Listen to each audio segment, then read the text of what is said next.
afternoon, Your Honor. Good afternoon, sir. You may proceed. Thank you, Your Honor. Sir, could you state your name and spell your first and last name, please? Yes, sir. My name is Yuri Buchanik, spelled Y-U-R-I-Y, last of B-U-K-H-E-N-I-K. Where do you work, sir?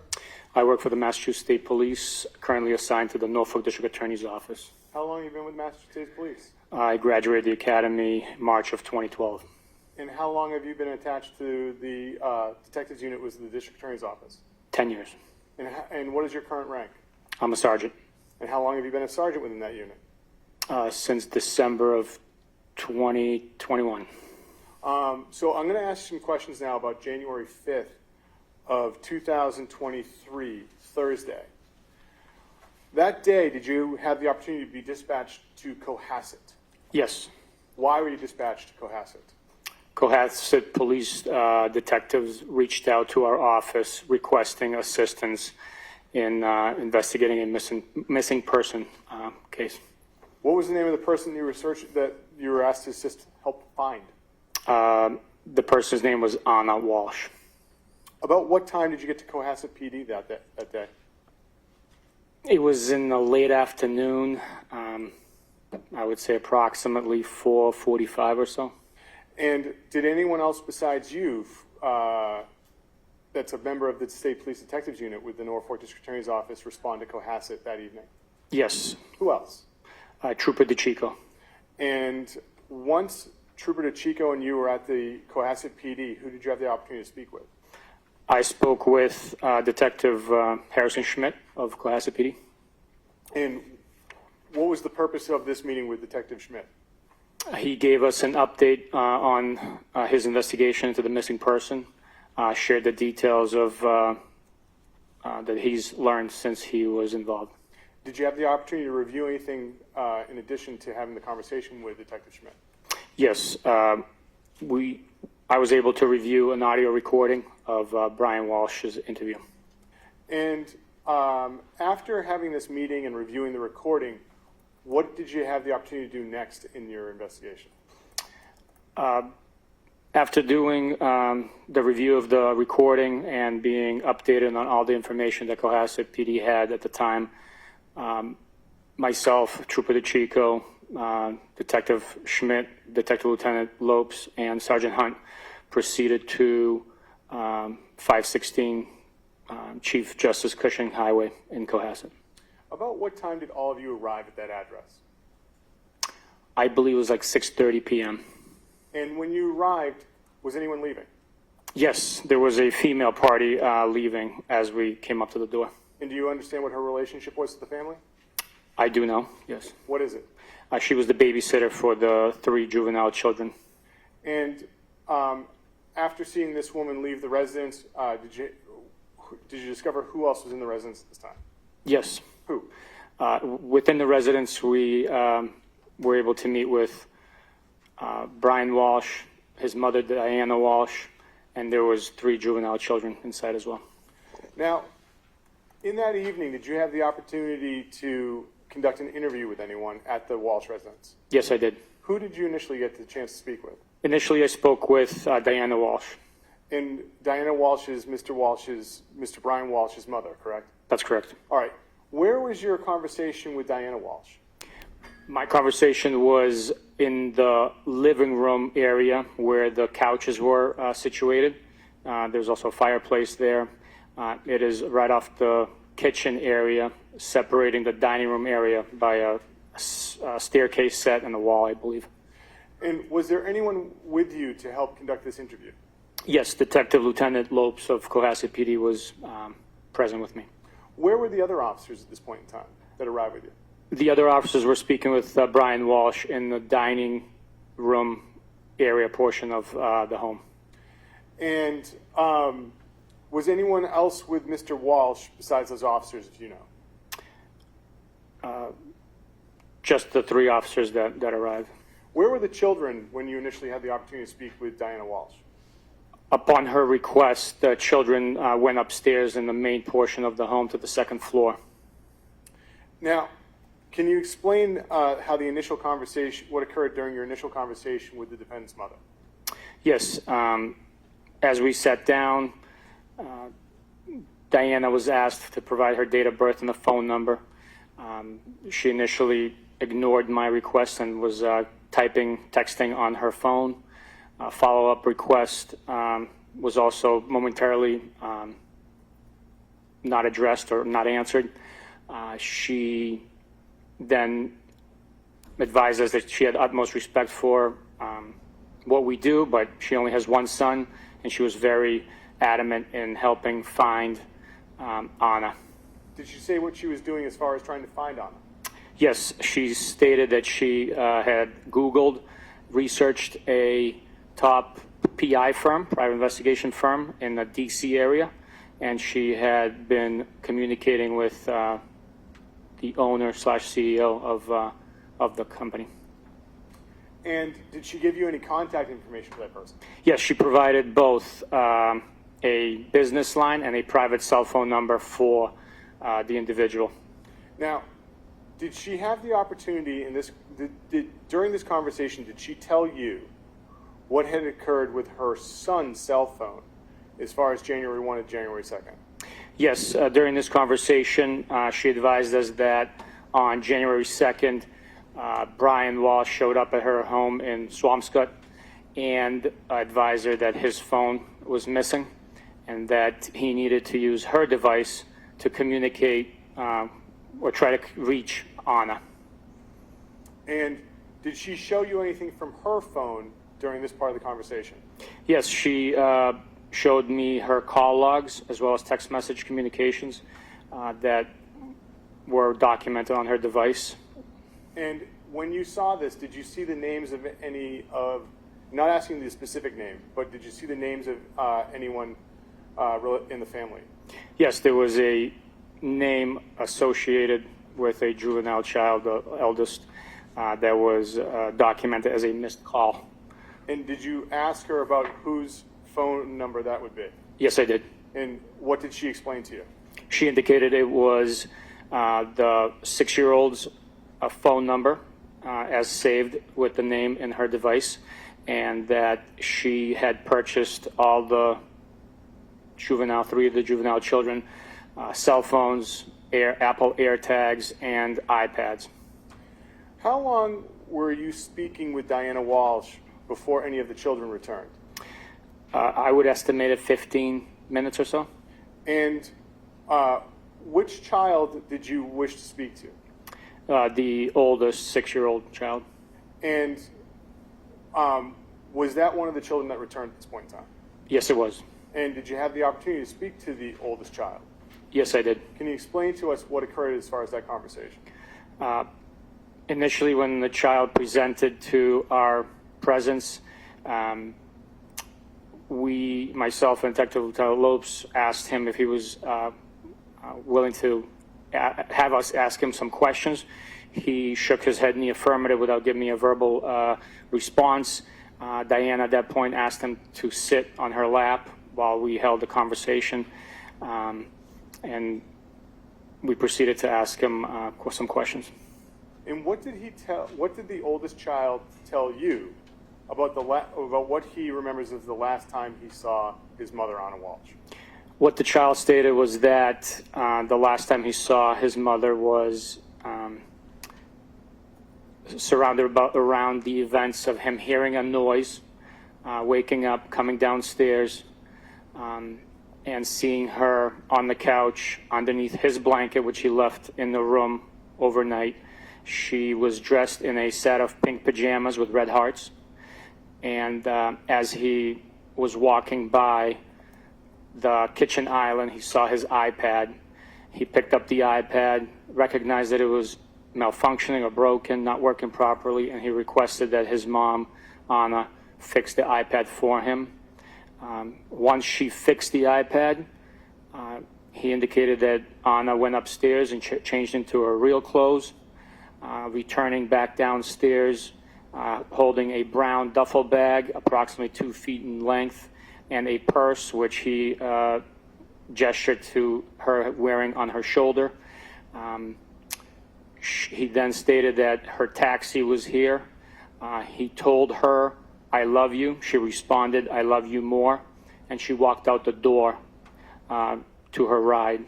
When asked if he saw the vehicle, saw the headlights for the vehicle, or saw her get into the vehicle, he stated he did not. Those are strictly his speculations. Obviously, he didn't use the word speculation, but. And how did the conversation end with the oldest child? I had a question for him asking, does he know where his mom, before I was able to finish that question, Diana became animated with her arms since he was sitting on her lap, flailing her arms in the air. I stopped abruptly, being interrupted by her gesture. She finished the question for me, stating cell phone. The child never answered my intended question, which was if he knew where his mom was, nor the question that Diana finished. He strictly said that mom wanted him to move to D.C. to be with her. He abruptly got up off of Diana's lap and ran into a different portion of the home. And did you have any further conversation with the oldest child? Yes, I did. And what was that, sir? At one point, a little bit later on, he returned to the area where myself and Detective Lopes was standing. He opened the door slightly, just wide enough to the basement that he could fit through. He took a step onto the first step going down into the basement, looked back at me, extended his arm, and I told him that he shouldn't go into the basement on his own, realizing there were child locks on the door. Then Diana also opened the door all the way and grabbed his hand and told him not to go down there.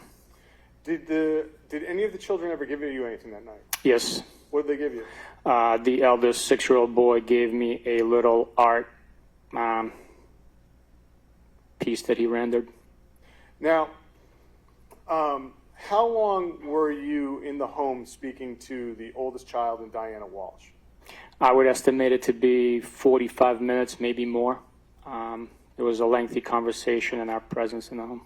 You may proceed. Thank you, Your Honor. Sergeant, we left off, I believe, that the conversation had come to an end with Diana Walshe and the oldest child.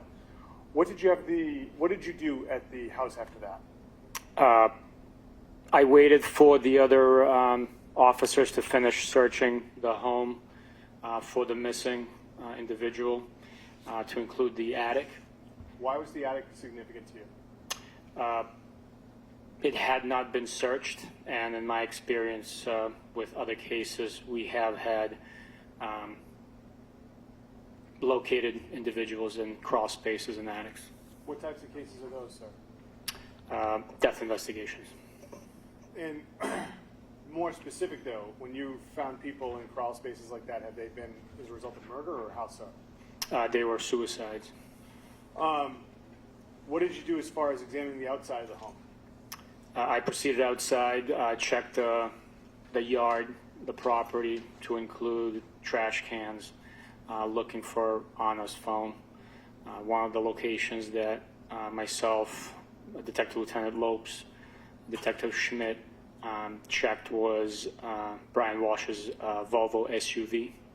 And did you ask anyone permission to check the Volvo? Yes. And who did you ask? Brian Walshe. And what did he say? He complied, granted us permission, unlocked the vehicle, and we took a look through the contents of inside. And what observations did you make of the Volvo?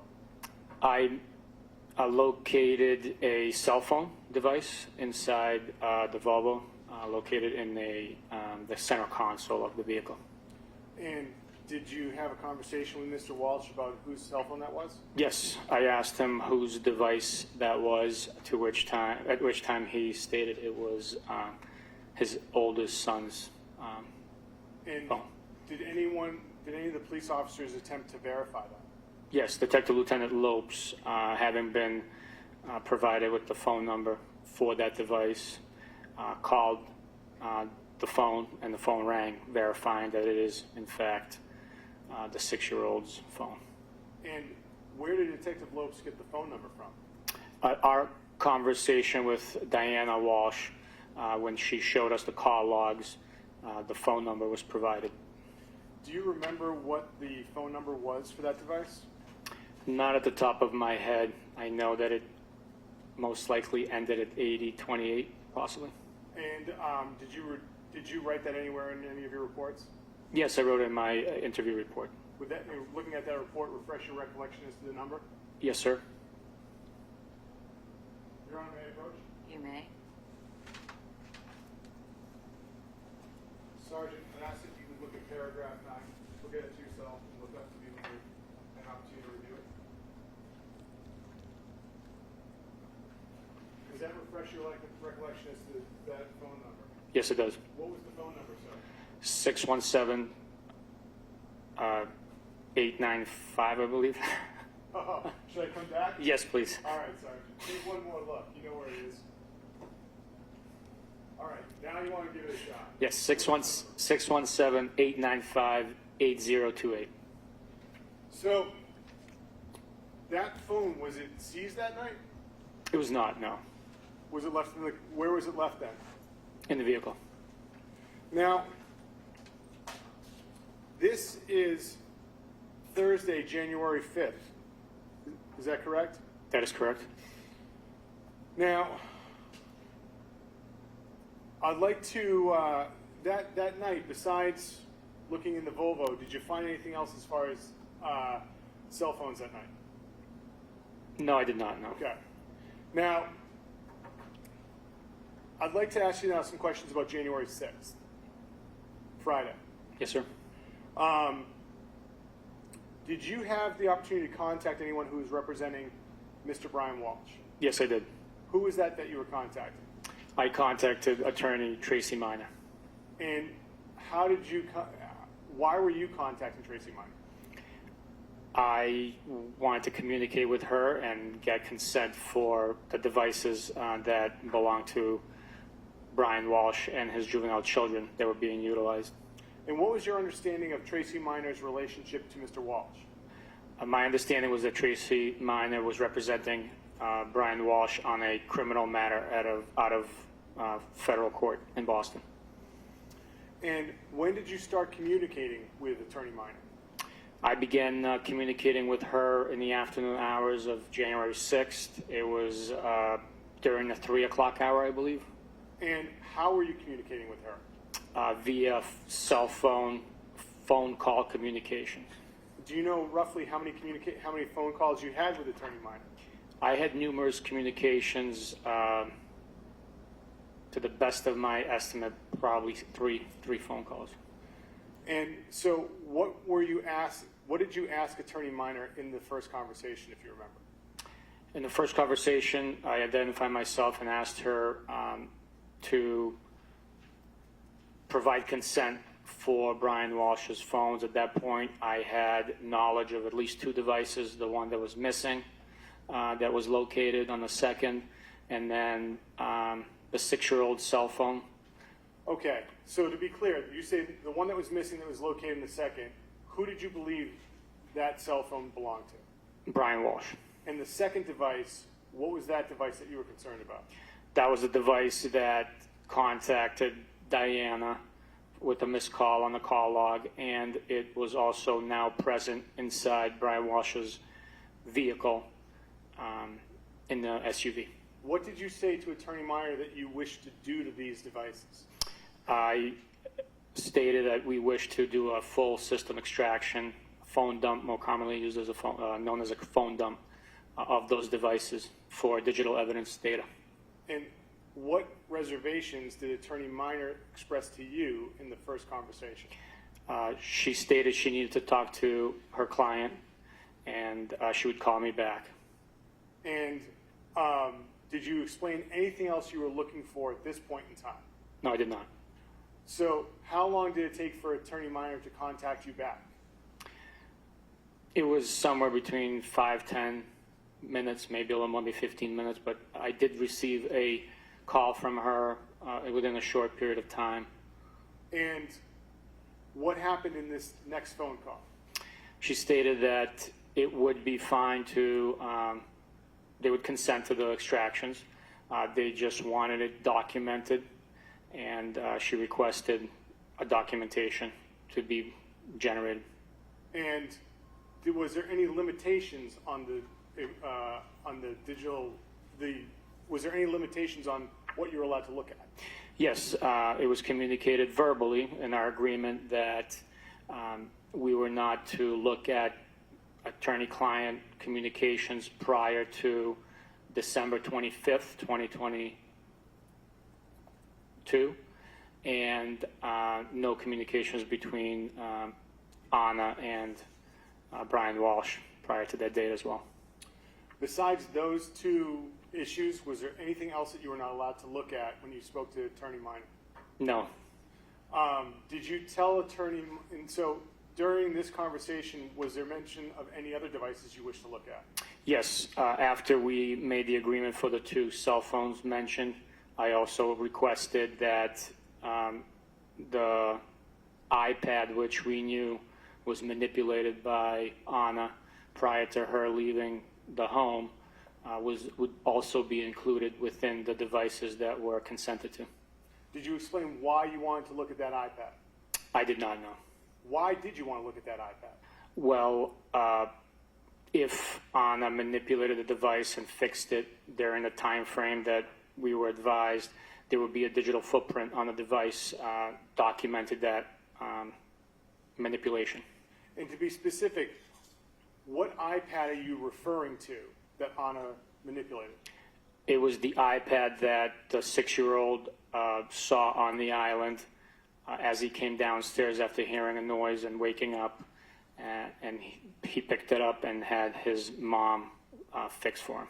Why was that footprint significant to you in your investigation into the disappearance of Anna Walshe? It would have really narrowed down the timeline of when Anna left the home. It was in a short period of time after the device was manipulated that we were told Anna got dressed and left the home.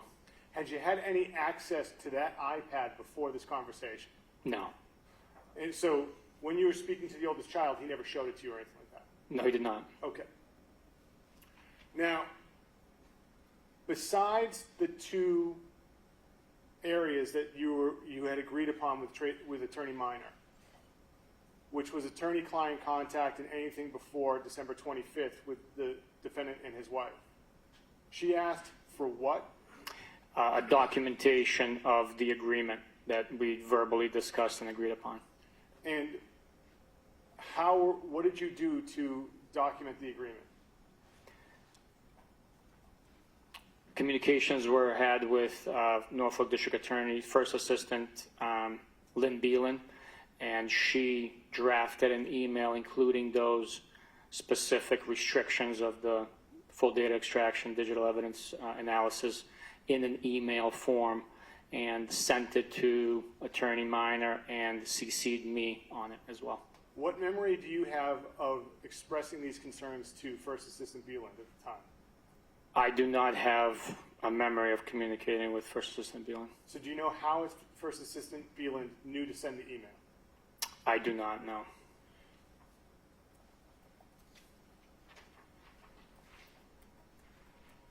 Your Honor, may I approach? You may. Sergeant, do you recognize that document I've just handed you? Yes, I do. What is the document I've just handed to you? It's a copy of a printed out email exchange between Attorney Minor, which I'm CC'd on, and First Assistant Lynn Beeland, and their communications. And does that document, is that after you had the conversations with Attorney Minor? Yes, it is. Your Honor, I'd ask that this be marked as the next exhibit, and I know that I've fouled up the order, but it is in the binder, and I think it was attached to the defense's pleadings as well. All right. Thank you, Your Honor. And what number do you think it is? So on my listing, I have it as Exhibit 13. Number 13. You know what he's talking about, Attorney Tipton? Yes. And do you have any objection to that? I do not. All right. I feel a little bit better right now that he knows what I'm talking about, which is great. So, Sergeant, if I may ask, could you read the first email into the record of that chain? First is, who is the sender? The sender is Lynn Beeland. Who are the recipients? It is addressed to Tracy Miner, and I am CC'd on that email. What is the date and time of the email? The date is January 6th of 2023, and the time is 3:39 p.m. And can you read the body of the email? Yes, sir. Attorney Miner, as requested, the Norfolk District Attorney's Office agrees that in the investigation to Anna Walshe, any conversation between the attorney and client, Brian Walshe, is excluded from the search and examination of Brian Walshe's phone and the minor child's iPad. It is further agreed that any conversation between Brian Walshe and his wife, Anna Walshe, 1 week before she was missing, 12/25/22 and prior, shall be excluded from the search and examination of Brian Walshe's phone and the minor child's iPad. Should you have any questions, please contact me, Lynn Beeland, First Assistant District Attorney, Norfolk County, and a phone number. And just for the record, when you say minor child, you are putting that in there opposed to reading the child's name. Yes, sir. Now, was there a response to that email that's in the chain? Yes, there is. Can you read the response, sir? The response is, we consent to all communications on or after 12/25. If you want to go back further than that, I will have to get you a list of attorneys, as he has used a bunch of them. And is there a subsequent response to that? Yes, there is. And can you read that into the record? That date is fine, thank you. And that was sent from whom? That was sent from Lynn Beeland. Did you receive any further email communication from Attorney First Assistant Beeland and Minor after that third entry into the email chain? I have not known. Now, once that was done, those emails had been exchanged, what did you do as far as trying to get the iPads or trying to get the devices? I didn't do anything about trying to get the devices. Why didn't you go get them? I was tasked with traveling out of state, and I was not going to be present. Where were you supposed to go as a result of traveling out of state? I was traveling to Washington, D.C. Why were you going to Washington, D.C.?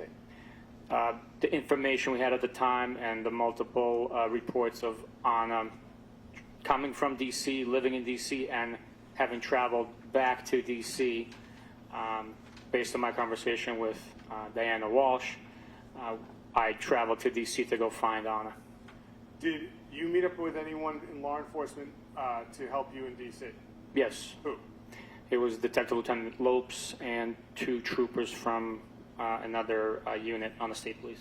Now, so after the email exchange comes through, who do you inform that you've now received permission from Attorney Minor? I informed Lieutenant Fanning. And who is Lieutenant Fanning in the chain of command of the detectives unit? He was the executive officer at the time in the unit. And where were you when you informed Lieutenant Fanning? I was in the command post. And where was the command post located? It was located a short distance down the street from 516 Chief Justice Cushing Highway in a shopping plaza parking lot behind the stores. Now, when you informed Lieutenant Fanning, were you talking to him in person, or was this over the phone, or whatnot? It was in person. So, at the command post on the late afternoon of Friday, January 6th, how many state troopers were in and around this area at this point in time? There were dozens and dozens. And so, are you aware of who collected the devices from Brian Walshe on January 6th? I am not aware now. So you didn't go to collect the devices? No, I did not.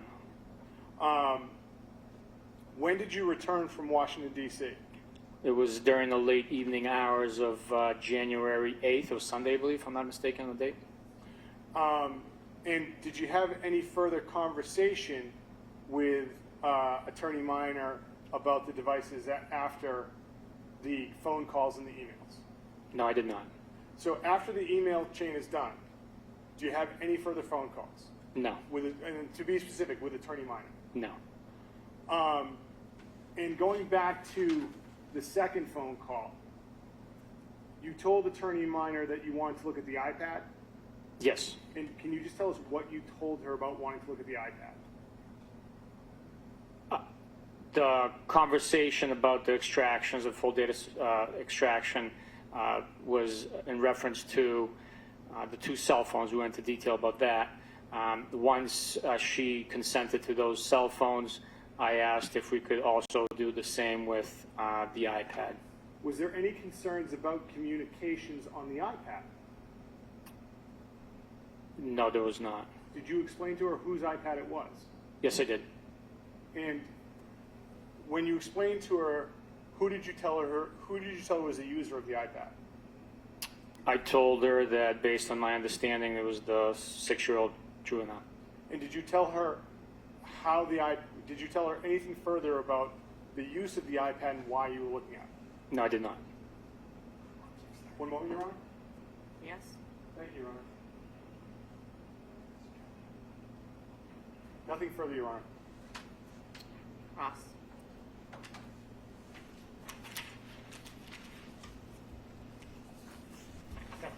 Good afternoon, sir.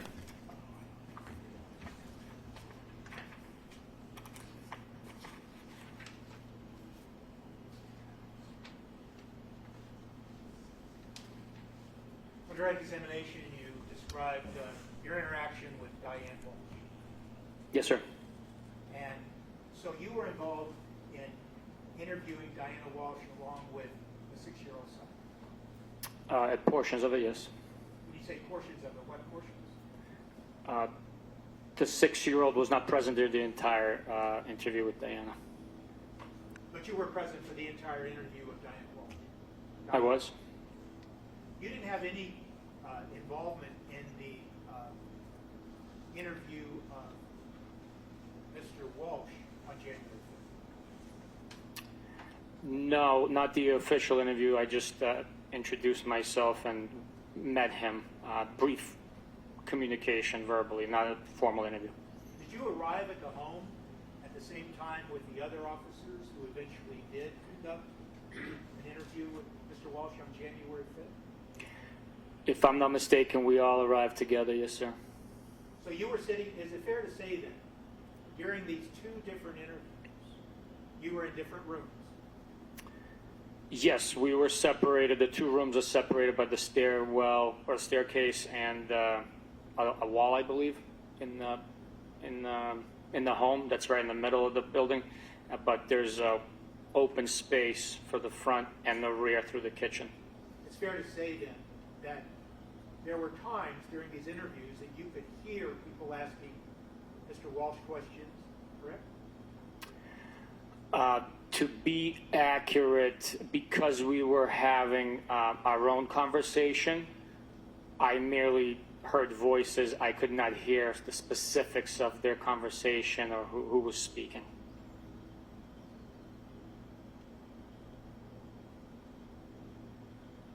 And it's entirely accurate, isn't it, to say that the entire time that you talked to Diane Walshe, that Mr. Walshe, Mr. Brian Walshe, he was never present for any of that, correct? With our conversation, sir? No, he was not. So when you were asked all these questions on direct examination, and you were describing the behaviors of Diane Walshe as you interpreted them, it's fair to say that Mr. Walshe had nothing to do with any of those behaviors of Diane Walshe that you were observing. Are you asking if he was influencing her behavior? Yeah. I could not suggest that, no. Okay. And I mean, she is the grandmother of this the 6-year-old that you were also talking to, right? That's my understanding, yes, sir. And this 6-year-old was telling you, in his own words, what he remembered about seeing his mother, right? Yes, the information of his recollection was in his own words. And when you were asked questions on direct examination about the iPad and fixing it, you used the word manipulation, right? That is a term I use, yes. Okay. You don't have any specific knowledge about what you characterized as the manipulation of the iPad. The knowledge I have is that I was told she fixed the device for him. Diana said that the button was broken. Those types of manipulations of the device, in my training experience, would be logged within the database on the device. But based on that information that you just told the court, when Diane Walsh mentioned a button, what button was it? She didn't specify. Okay. And it's fair to say that you didn't make any effort to see if the button was now working or whatever button she was referring to was working, correct? Correct. I did not see, no. So you really don't know, do you, at the time, that the iPad was in fact not working, or if it just didn't come on? You really don't know. You're just going on the fact that Diane Walsh said something about a button wasn't working. It was the child's information that he passed along to us, and what Diana shared as well. And the only question that you testified to, that you asked Diana Walsh, that you asked the 6-year-old, was something to the effect, do you know where your mother is, or do you know where your mother went? That was when Diane Walsh interjected and made a comment, correct? That specific question, she interrupted my full question, so I could not ask the full question. The question was interrupted. Now, it's fair to say that you haven't been trained in interviewing young juvenile children, correct? I don't have specific training for young juvenile children, but I am trained in interviews and interrogations.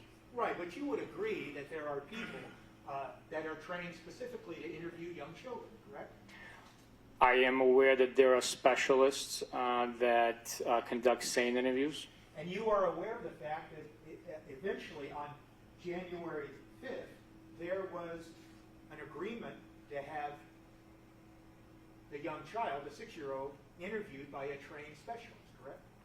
I'm not certain of the date when the agreement happened, but I am aware that there was an agreement to do something like that along those lines. And that would be done by someone in Norfolk, correct? In fact, I think the office that they use is in Norway, correct? Do you know that? I am not aware of the location outside of Foxborough, but I could be wrong.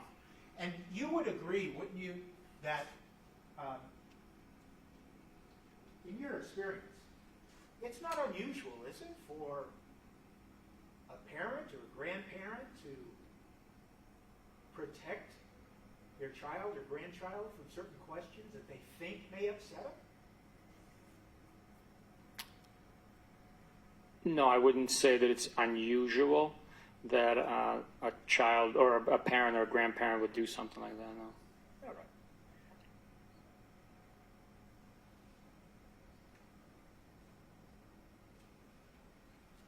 If I understand your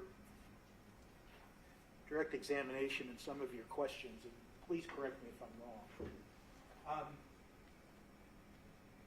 you did or you did not have any conversation with Assistant District Attorney Lynn Beal regarding any supposed agreement? I don't have a memory of talking to Lynn Beal on the phone about the agreement. And it's fair to say that you've been asked by the Commonwealth in this case to search your records, your emails, whatever, for any such evidence of communicating with Assistant District Attorney Lynn Beal regarding this agreement, correct? I have been asked, yes. And you conducted that search and you found nothing? conversations over the phone. I don't have a conversation over the phone specifically in reference to the agreement. So But you- the email is produced. I'm CC'd on it. Right, but you don't know about the content of any conversation between Assistant District Attorney Lynn Beal and Attorney Tracy Miner regarding that agreement. do you? I do not. No.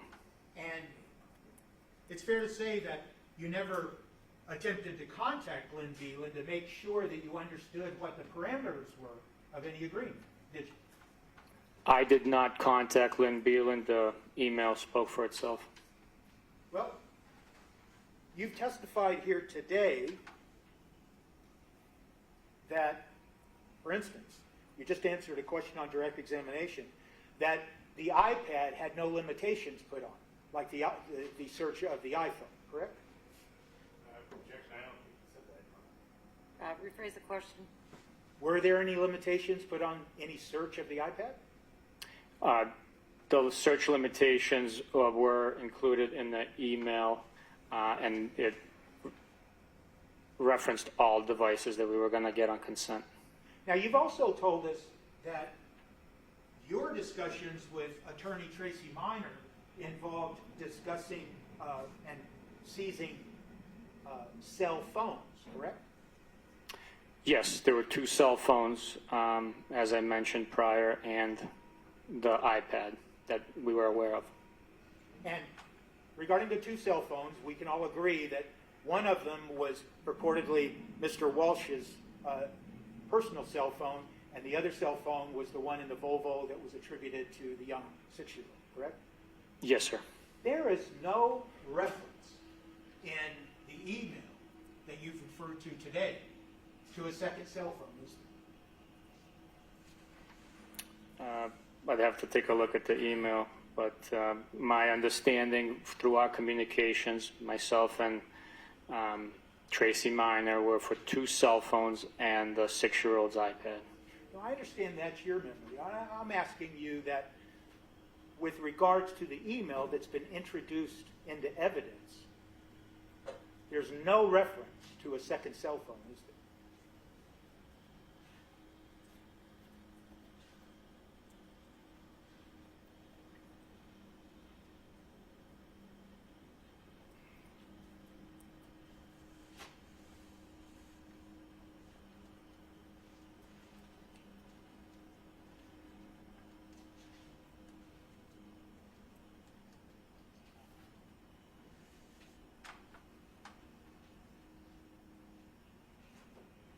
Yes, based on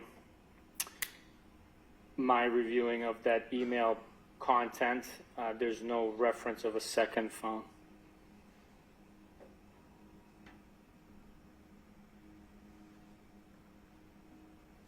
And there's no reference to anything other than Brian Walsh's cell phone in that email. I'm sorry, can you repeat the question again, please? There's no reference to any other cell phone other than Brian Walsh's cell phone in that email agreement.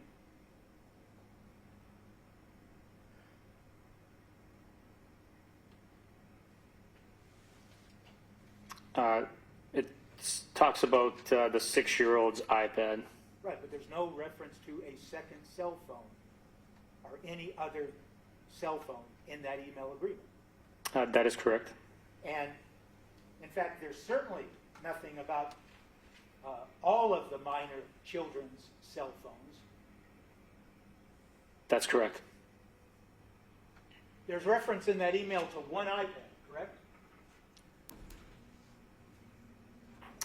Yes.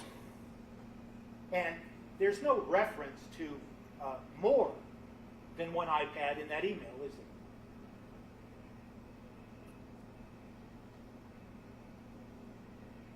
there? Just the 6-year-old's iPad.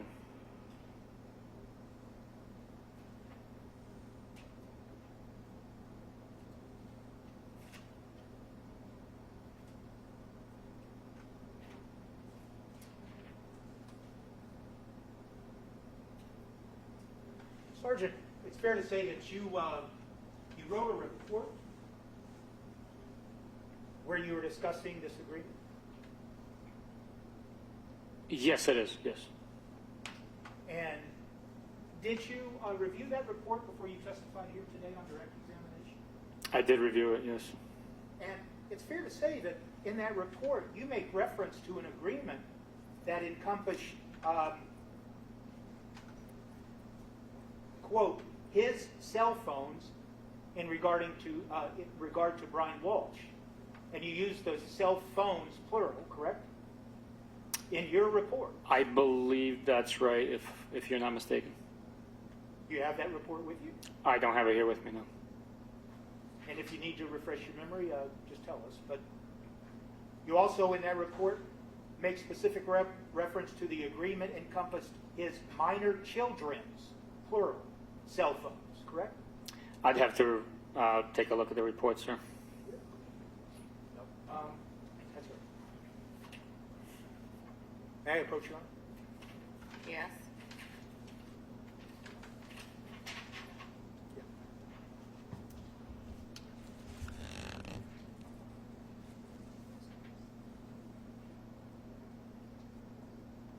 Thank you, sir. I'd ask you to read that.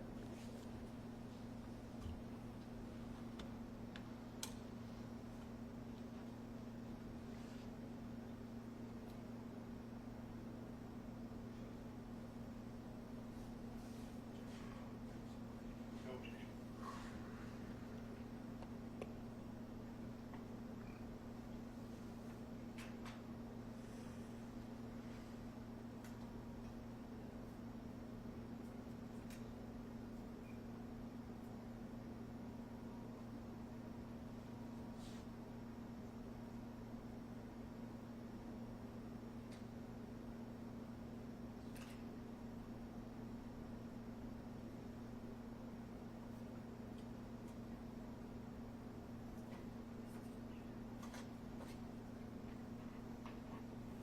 Does that refresh your memory about what you entered into your report that you drafted regarding this?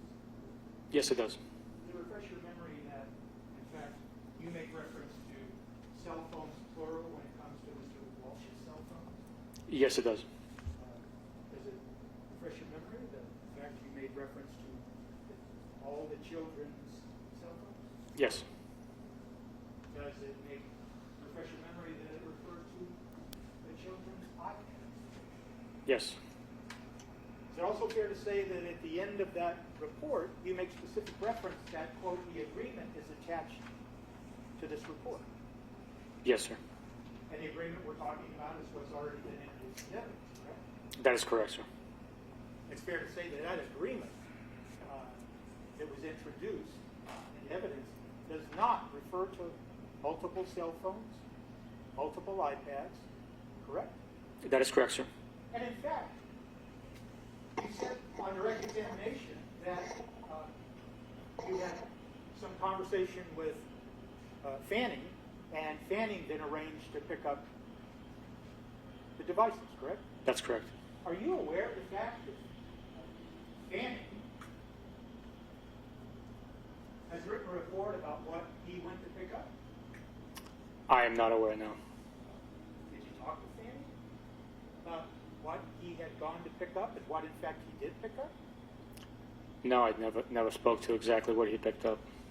So you don't know that when Fanning went to Mr. Walsh's house to pick up the devices pursuant to the agreement, he only knew to pick up one cell phone and one iPad, correct?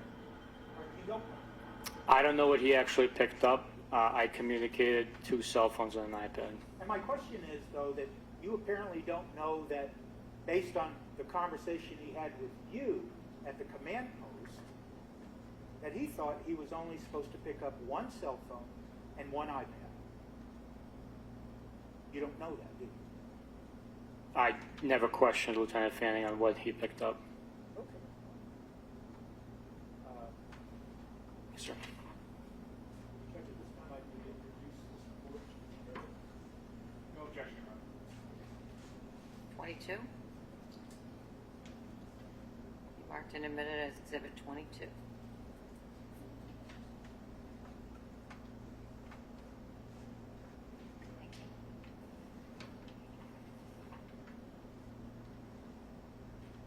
specifically, Sergeant, in that report that now is Exhibit 22, you specifically say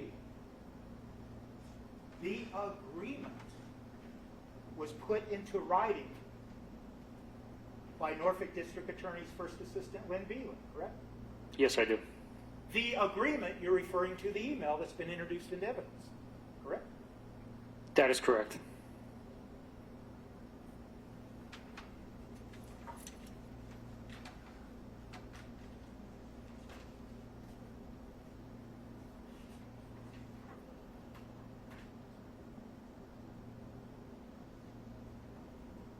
There's nothing in the agreement that uses the phrase marital privilege, is there? No, sir. There's nothing in your conversations that you put in your report that was to document this agreement. There's no reference to marital privilege, is there? I'm sorry, there was two things you asked about. There was no mention of marital privilege outside of the statement about excluding communications between Anna and Brian Walshe. And the phrase marital privilege does not appear in your report that's been introduced as Exhibit 22. No. And it doesn't appear in the, quote, agreement email that's been introduced in evidence. That statement does not appear now.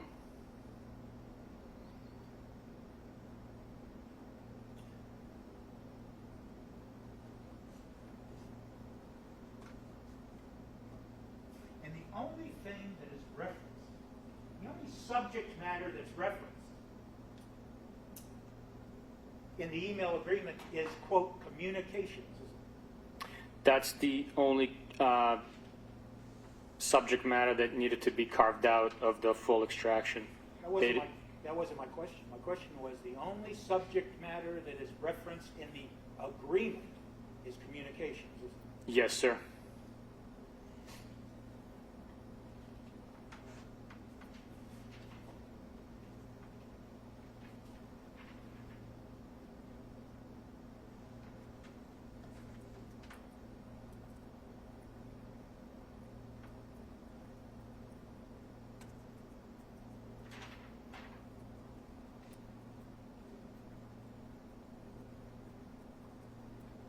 Do you know, Sergeant, do you know when Mr. Walshe first talked to Tracy Minor, his attorney, about the request to search his phone? I have no idea.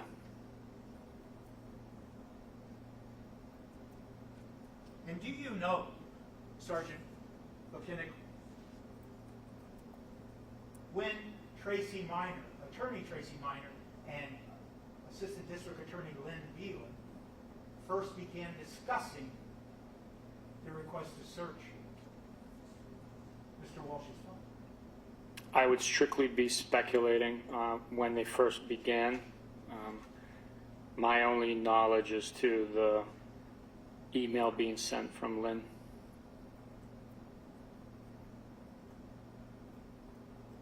Have you talked to Assistant District Attorney, now retired, Lynn Beelan, regarding this agreement prior to this hearing? I have no memory of talking to her about this agreement. So the government, the Commonwealth, has not asked you to go talk to retired Assistant District Attorney Lynn Beelan and say, what did you and Attorney Tracy Minor agree to? You haven't been asked to do that. No, sir.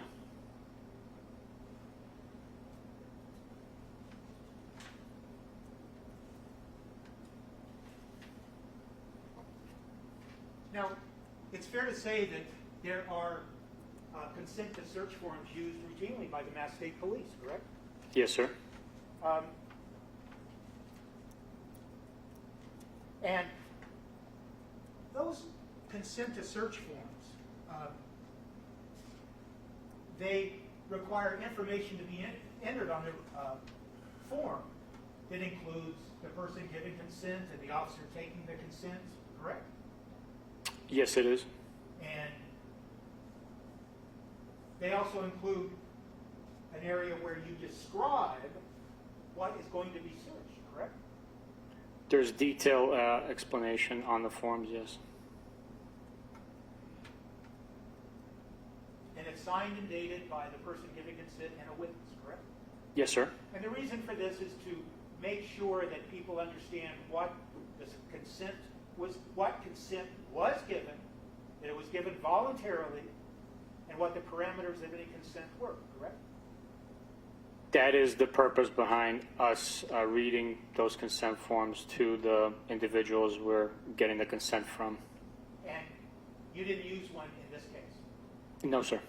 And it's fair to say that you certainly had an opportunity to use one because you were at the home on January 5th of 2023 prior to any consent being given and any agreement being made, correct? I was at the home at that point. I did not ask for consent on the 5th. Okay. But yeah, Coach, You may. I'm going to show you a document, and it's not from this case. But is it fair to say that that is an accurate representation of the consent to search form that's used by the Mass State Police?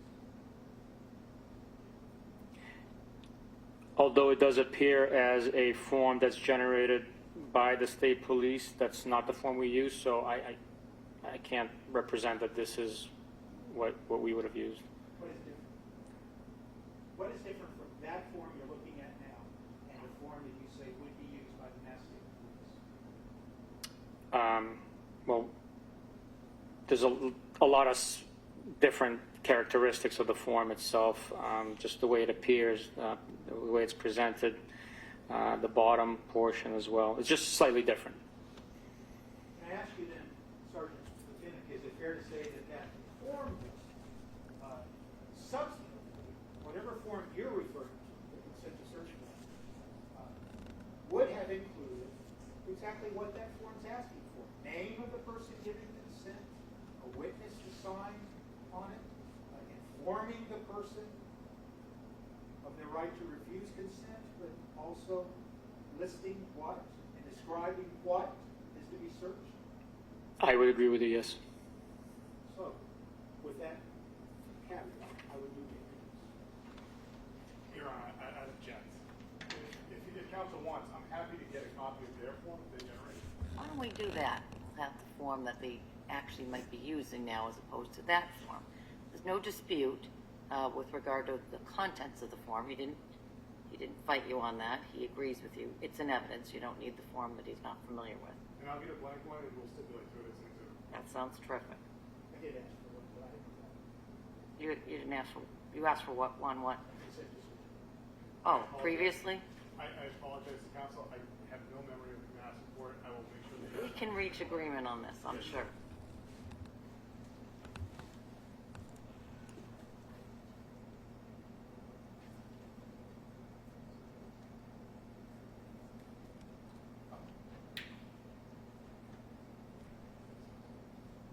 With regards to the agreement, there's nothing in the agreement email that has been produced as an exhibit. It references anything about search histories, correct? No, that specific term is not in the email. And there's nothing in the email about location data, correct? That's correct. And once again, the only subject matter that's referenced in that email agreement is, quote, communication, correct? Yes, as what to be excluded, yes.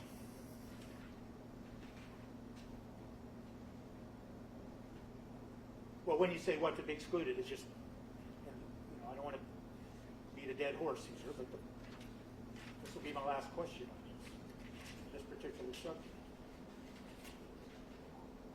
The email agreement makes reference to what communications will be limited, and it makes specific reference to certain attorney-client conversations, communications, and communications between Mr. Walsh and Anna Walsh, correct?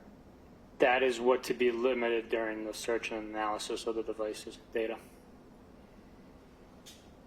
It certainly doesn't say, does it? Anywhere in that agreement that the agreement is that everything that's downloaded can be reviewed and analyzed, correct? Doesn't say that in the agreement. It does not specify that. And it's important, isn't it? Just like that form that you were talking about a moment ago, it's important, isn't it, to be very specific in any written agreement as to what the terms of the agreement are, right? It's important to understand what is being done. Our verbal communications mentioned phone extractions. That means all of the data on the phone. And what was to be limited based on our verbal communication, then subsequently put into email form, was the communications between client and attorney and Mr. and Mrs. Walsh. But that's the way you're interpreting the content of this email that you did not write and did not respond to. That's fair, isn't it? For the latter portion, yes, I did not write this email, nor did I respond to it. But the verbal agreement on the phone with Attorney Minor was that we were doing a full system data extraction on the devices provided that were consented to. That's your memory. Yes, it is.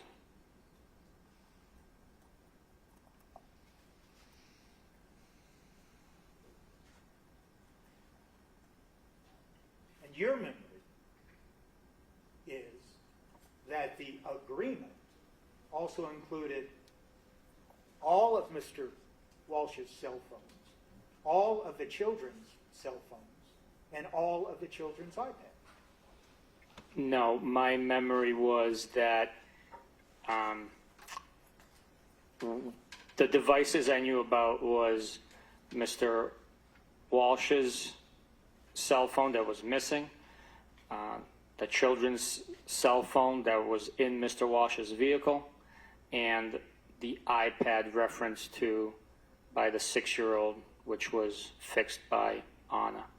That's why the communication with Tracy Minor was about 2 cell phones with the iPad thrown in on top of those 2 devices.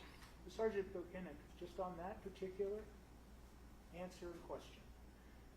The second sentence in your report that you wrote that's dated January 6, 2023, you wrote specifically, during numerous phone conversations, we established a verbal agreement for the digital evidence extraction of devices belonging to and being used by Brian Walsh and his juvenile children to include Thomas Walsh, 6-year-old, Thomas Walsh's 6-year-old. Those include his cell phones and his minor children's cell phones and tablets. Correct? If that's verbatim from my report, that is what's written. So my question that I asked you just a moment ago was, your memory of the agreement was it involved all of those devices, not just the 2 that we're talking about.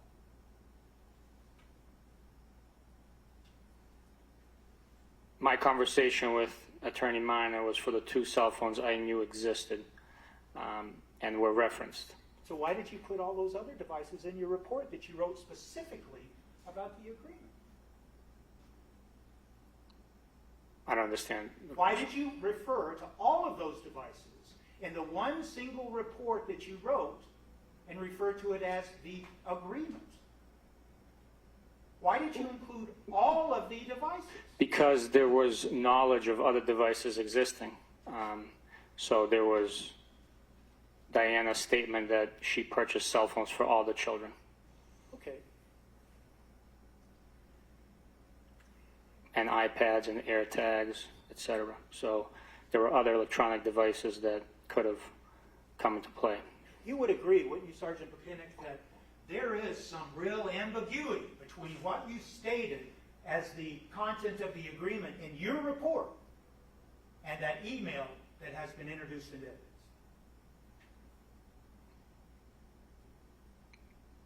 I don't think it's ambiguous, no.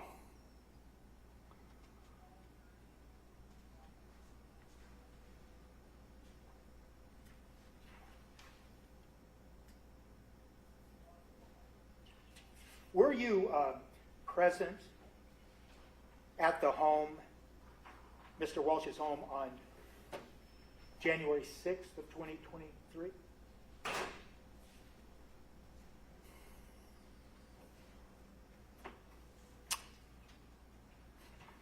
I don't remember. I don't remember going to the home. I might have been. I don't remember going to the home. I know I was at the command post. There was other missions I was conducting. I don't have a specific memory of being at the house, but if you have a specific question about maybe what transpired, I could give you an answer. Do you know that there were numerous searches conducted to the house on January 6th? I know that the CERT team and the dive team conducted searches around the home. I was not present for those searches. I was at the command post.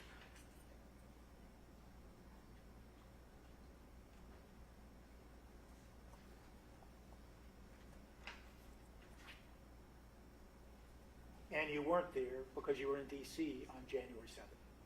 That's correct. Early morning, January 7th, I left for D.C.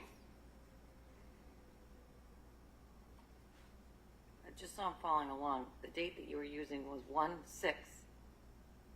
Yes, from when searches were conducted. Right, but he left on 1/7. Right. He's He not could have there. been there, but he's at the outpost. I just want to make sure I'm trying to follow along with what the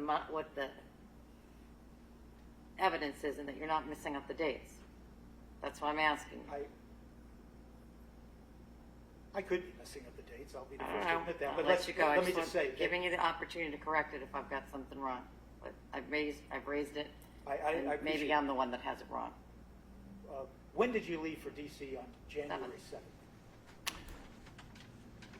7th? Early morning hours. I don't know the exact time of the flight. Could have been 8, 9 a.m. But I never responded to Cohasset. I went from my home. So you were not at the home on January 7th. No, sir, I was not. And you're not sure if you were at the home on January 6th. I do not have a specific memory of being there. I might have. There. But we can all agree you were there on January 5th. Yes, sir. Were you there on January 8th? No, I was not.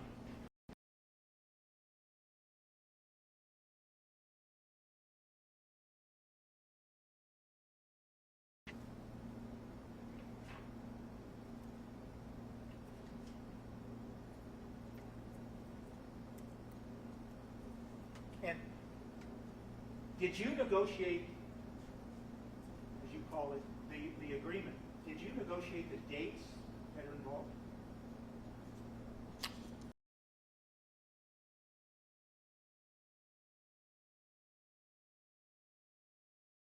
The person wants us to exclude would be excluded. Brian Walshe was eager to help us find Anna.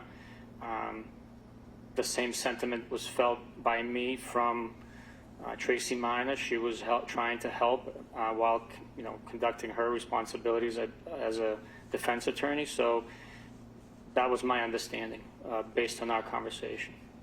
But was it your understanding that regardless of the communications that are referenced in there, attorney-client communications and communications between Mr. Walshe and Anna Walshe, that in fact there was a temporal limit placed on any search of the devices?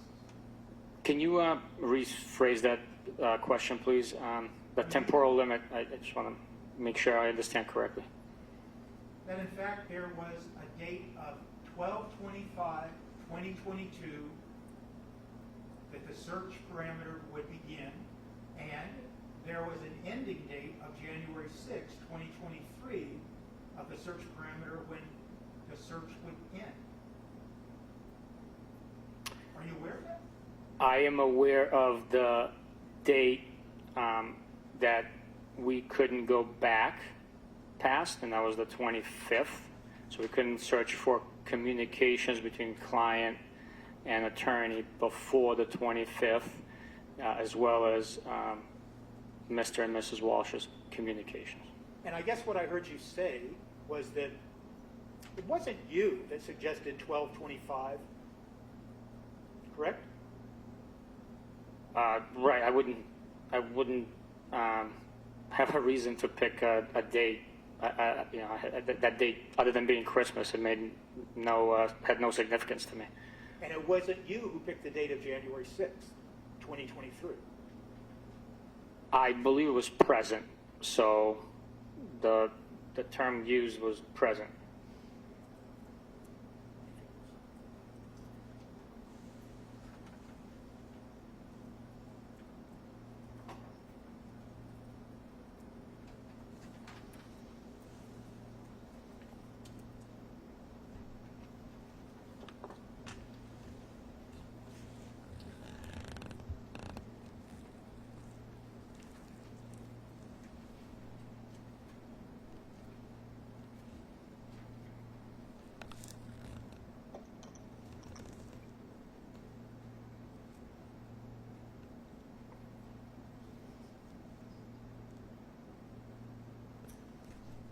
On direct examination, you used the word documentation in the context of what Attorney Tracy Minor asked for. You remember that? Yes. And was it documentation regarding what the agreement was? She just wanted to put in writing, so we needed to document what the specifics were. And was it also documentation about what, in fact, searches were conducted and how they were conducted? No, we didn't discuss the details of the searches. She just wanted specific things excluded from the analysis and the searching of the data from those devices. And that is what was documented by First Assistant Lynn Beelan. And she agreed to it.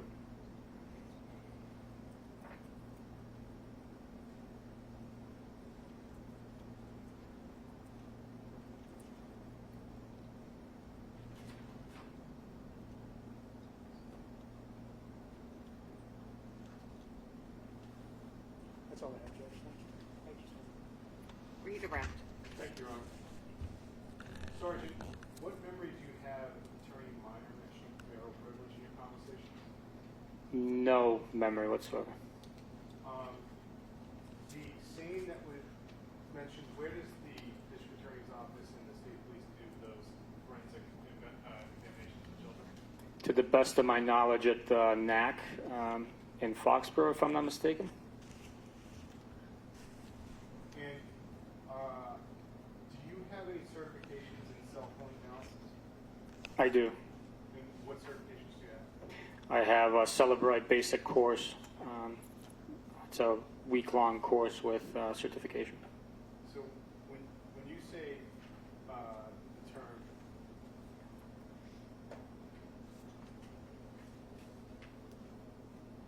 digital evidence extraction, what significance does that have as far as celebrating your understanding? It's a full file system download, basically a copy of what the device contains for data and information on it that's then transferred onto a processing computer with an exact copy. Then Celebrate parses out certain information that's either labeled or carved out if it has been deleted and no longer assigned a value that is of significance. Did Attorney Minor request the consent of one of No, she did not.